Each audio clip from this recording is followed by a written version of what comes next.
So, one, two, two, two, two, two, bam.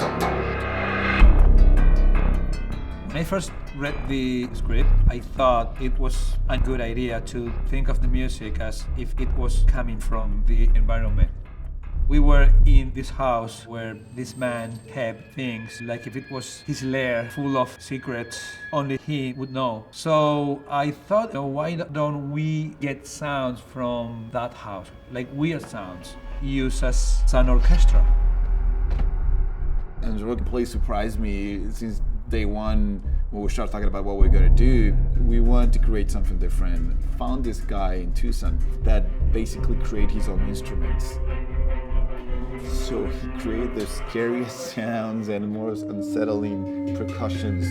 I'm sure this is going to be one of our main sounds.